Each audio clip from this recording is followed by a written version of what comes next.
La bendición y sus peligros. Y en el libro de Nehemías, capítulo 2, verso 20. Nehemías 2, 20.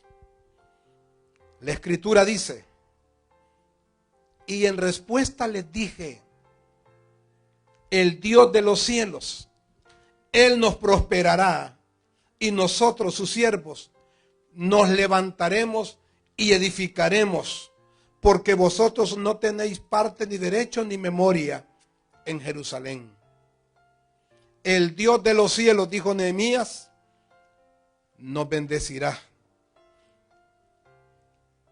El Dios de los cielos nos prosperará. Por eso quiero hablar de la bendición de Dios. Toda bendición, amados hermanos, desciende de lo alto, del Dios Todopoderoso. Pero debemos cuidarnos de algunos riesgos o algunos peligros al no tratar correctamente el bien de Dios en nuestra vida. Dios me quiere bendecir, Dios quiere bendecirnos. Dios tiene planificado bendecirnos, pero debo de yo estar atento, cuidar algunos riesgos cuando no tratamos correctamente la bendición de Dios sobre nosotros. Veamos algunos peligros al recibir la bendición de Dios. Porque sí hay peligros cuando recibimos el bien de Dios. Hay peligros. Y solamente le voy a compartir dos peligros. Peligro número uno. Peligro número uno. Creer que somos bendecidos por lo que somos o lo que hacemos. Ese es un peligro. Que alguien crea que es bendecido por lo que él hace o por lo que él es. Es que mire, yo he sido bendecido porque yo he sido un hombre recto, he sido un hombre honesto, he sido bien sincero, he sido cabal, he sido así. Lo que me está diciendo es que la bendición que tiene es por sus propios méritos. O creer que es por lo que hace. Y no es cierto. Romanos 9, 15 y 16. Romanos capítulo 9, en el verso 15. Dice la palabra: pues a Moisés dice, tendré misericordia del que yo tenga misericordia, me compadeceré del que yo me compadezca. Versículo 16. Así que no depende del que quiere ni del que corre, sino de Dios que tiene misericordia. La escritura es bien clara. No depende del que quiere, por mucho que quiera ser bendecido. No depende del que corre, por mucho que se esfuerce. Si no, dice la Biblia, yo lo subrayé donde dice, sino de Dios que tiene misericordia con nosotros. La bendición tiene que ver con el deseo de Dios para nosotros. Y Dios, amados hermanos, no necesita de nuestras fuerzas, capacidades y virtudes para bendecirnos. Dios no necesita de la fuerza de ninguno de nosotros para bendecirnos. Dios no ocupa ninguna capacidad nuestra para prosperarnos.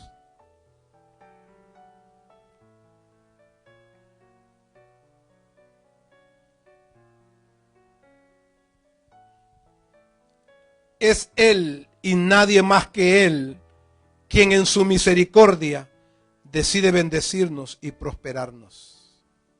Es Dios y nadie más que Dios.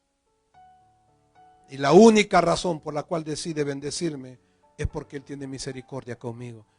Es porque Él tiene compasión. Hay un salmo en el capítulo 67 y en el verso 1. Salmo 67, 1.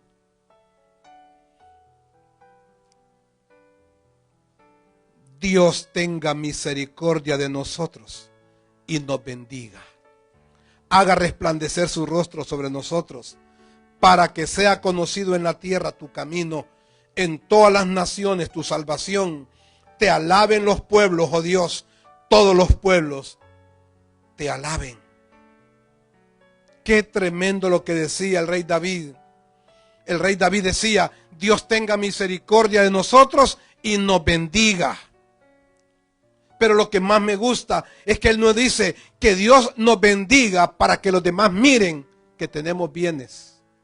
Que Dios nos bendiga para que los demás miren que yo tengo dinero. Que Dios me bendiga para que camine por la vida lleno de orgullo y de soberbia. El rey David no dijo eso. El rey David dijo que Dios nos bendiga para que sea conocido en la tierra el camino de Dios. ¡Qué tremendo! Está diciendo que el propósito por el cual él quiere ser bendecido por Dios es para que sea conocido el camino cristiano para aquellos que no le conocen todavía. Para que se den cuenta que aquel Dios que está bendiciendo al rey David también es capaz de bendecir a otro que no le conoce. En todas las naciones sea conocida tu salvación. Ese es el propósito. Que te alaben los pueblos, oh Dios. Para eso él quería ser bendecido. Para que los que no conocían a Dios se dieran cuenta que había un Dios que es capaz de bendecir las naciones. El propósito entonces es que todos los demás conozcan el nombre de Dios a través de ver nuestras vidas con el bien y con el favor de Dios.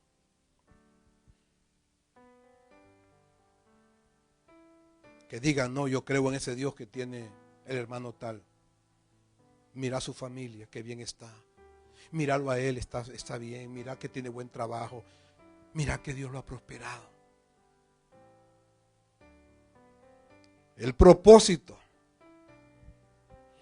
de Dios al levantar nuestras vidas y bendecirnos es que nosotros experimentemos su poder y que los no convertidos también lo vean.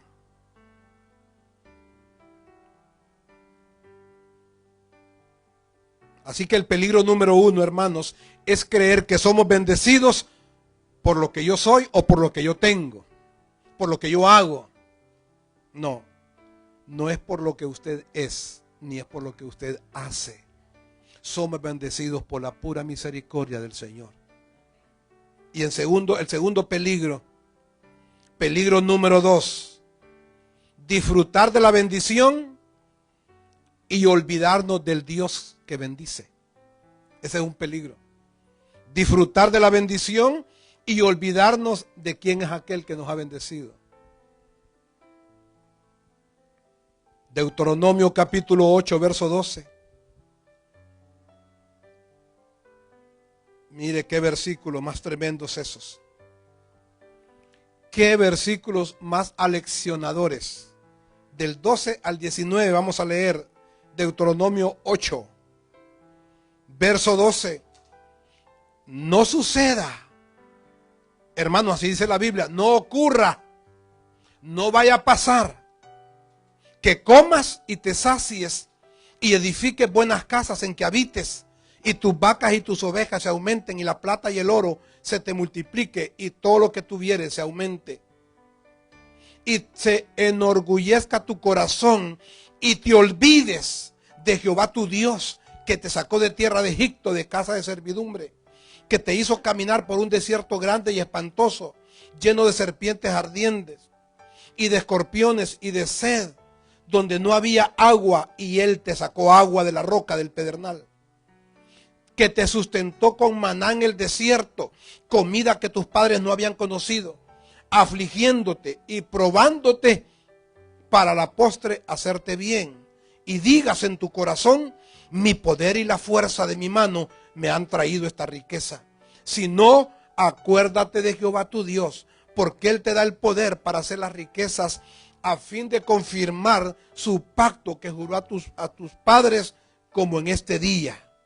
Mas si llegares a olvidarte de Jehová tu Dios y anduvieres en pos de dioses ajenos y les sirvieres a ellos y te inclinares, yo lo afirmo hoy contra vosotros, que de cierto pereceréis. Que no nos olvidemos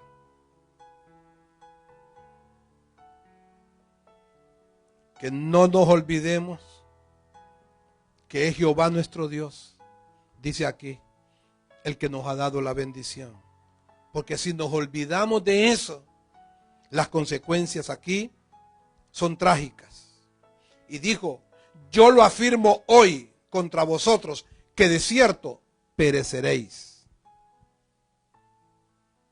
Cuando el engaño sube al corazón, hace que éste se enferme y se llene de orgullo.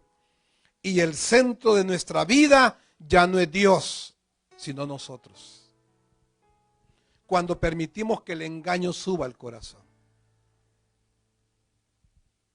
el corazón se enferma. Nos llenamos de engaño, de mentira, de orgullo. Entonces ya el centro de nuestra vida ya no es Dios, ya somos nosotros. Y hay algunas evidencias de un cristianismo así, hermanos. Hay evidencias en el cristianismo. ¿Cuáles son esas muestras que uno puede evidenciar de que no somos agradecidos con Dios y que no reconocemos que es Él quien nos bendice? Por ejemplo, personas que antes, que no tenían mucho, eran más fieles que ahora que Dios les ha bendecido. Cuando empezábamos, 20, 25, 30 años atrás, súper fieles. No teníamos mucho. No teníamos muchos bienes. No teníamos muchas comodidades. Yo recuerdo, hermanas, que me cuentan, pastor, cuando empezamos aquí, hace 30 años en la iglesia, traíamos las bancas en las espaldas. Así empezó Amor Viviente en esta ciudad, me dice, donde yo pastoreé 10 años. Yo estuve 10 años pastoreando ahí. Y me dice, pastor, llevamos las bancas en las espaldas para poder ponerlas en un lugar que nos prestaron en una escuela. Y después de la reunión, las bancas las llevamos otra vez. No había ninguna condición. Y esa gente fue súper fiel. Pero gente que tiene otras condiciones, después ya no se vuelve tan fiel. Creyentes que antes, que no tenían mucho, eran más sacrificados en la obra que ahora que han visto la bendición de Dios. Antes no era si tengo tiempo o no tengo tiempo, antes era servíamos y punto. Como sea, sacábamos tiempo. Ahora puede ser, no cuente conmigo, no cuente conmigo, porque no tengo tiempo, de lunes a viernes o sábado. Entonces, bueno, entonces esperemos el domingo. Y el domingo ya llamamos, pastor, yo tengo un compromiso con la familia, yo tengo otro compromiso. A mí hábleme 2 semanas atrás porque yo puedo planificarme.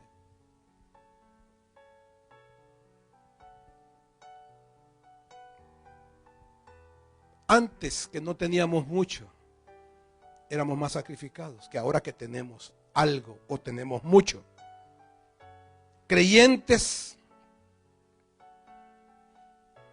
que antes, que tenían muy poco, eran más incondicionales con Dios que ahora que el cielo les ha prosperado. Gente que no tenía mucho, yo la recuerdo muy bien, hace 25, 30 años, no tenía mucho. Y era súper incondicional. Pero con el correr de los años, la experiencia pastoral que fui viendo en estos últimos 20 años, es que el que tiene más, se vuelve más condicional, pone más condiciones. Es que pasa más ocupado. Es que pasa más llena la agenda. Fácilmente podemos caer en el pecado, hermanos, de no reconocer que es Dios quien nos ha sacado de la escasez. Es Dios. Es Dios. Yo siempre digo, uno no puede vivir del pasado. Yo no vivo del pasado, porque la Biblia a mí me lo prohíbe. La Biblia dice, no traigas a memoria las cosas pasadas ni recuerdes las cosas antiguas. No se vive del pasado. Pero el pasado no se olvida. El pasado no se olvida. Yo le aseguro que la mayoría de ustedes nunca olvidan el pasado de esa niñez que pasaron, de esa adolescencia que tuvieron, de esa vida que tuvieron cuando estaban con papá y mamá en aquel país, en aquella ciudad de Honduras o de El Salvador. No se olvidan ustedes de eso. Yo no me olvido de las situaciones que vivimos cuando éramos niños, cuando éramos adolescentes. Yo no me olvido. Uno no puede olvidarse que porque hoy estamos en buena casa, hoy tenemos un buen carro, hoy tenemos buen trabajo y buenos dólares, no podemos olvidarnos de dónde venimos. Y no podemos olvidarnos, no podemos dejar de reconocer que es Dios quien nos sacó a nuestros padres de la escasez y nos sacó a nosotros también de la escasez.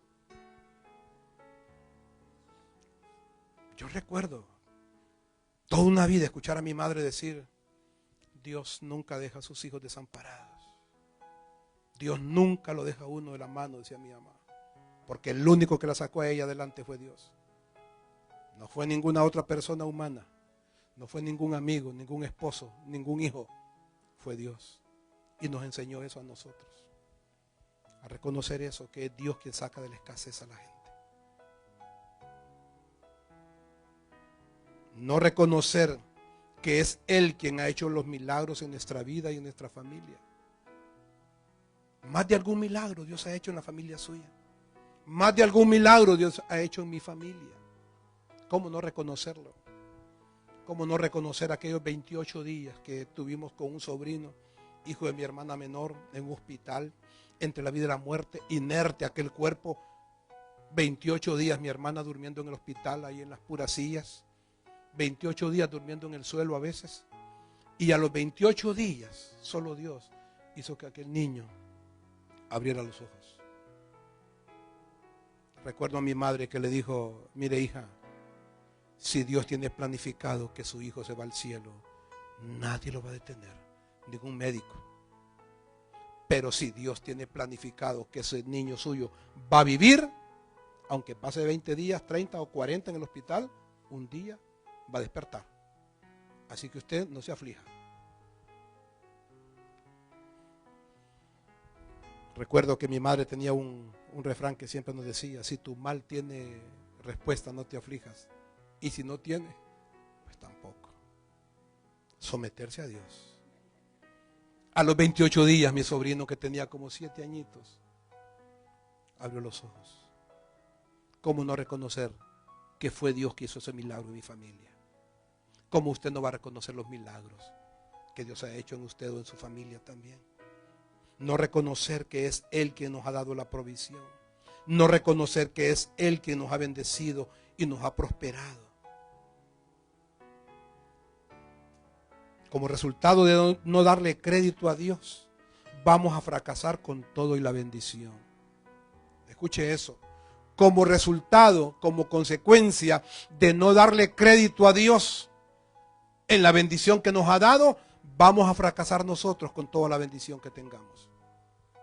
No lo digo yo, lo dice Deuteronomio capítulo 8, en ese último versículo que leímos, en el verso 19. Si llegares a olvidarte de Jehová tu Dios, yo lo afirmo hoy contra vosotros, que de cierto pereceréis. Vamos a fracasar.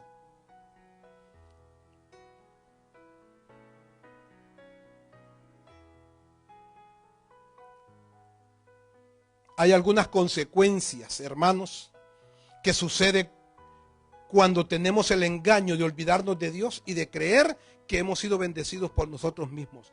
Hay algunas consecuencias. Cuando caemos en ese engaño de no reconocer a Dios como el dador de la bendición. Una de esas consecuencias, Dios nos va a colocar en el desierto para enseñarnos. Así. Dios va a permitir que usted o yo caminemos por el desierto, no sé si por 1 año, por 6 meses, o por 5 años, o por 10 años, solo Dios sabe. Dios nos va a llevar al desierto, y el desierto es sinónimo de prueba, dificultad. Cuando no reconocemos a Dios como el dador de la bendición que tenemos, entonces Dios nos va a ubicar en el desierto. Y algo nos va a salir mal. Ese trabajo que tenía y que era bien remunerado, usted algo le puede ir mal. Algo puede pasar en nuestra familia, algo puede ocurrir con la estabilidad de nuestro matrimonio, algo puede ocurrir en otras áreas de nuestra vida y entonces vamos a andar vagando en el desierto y es Dios quien nos tiene ahí para enseñarnos que nos hemos equivocado.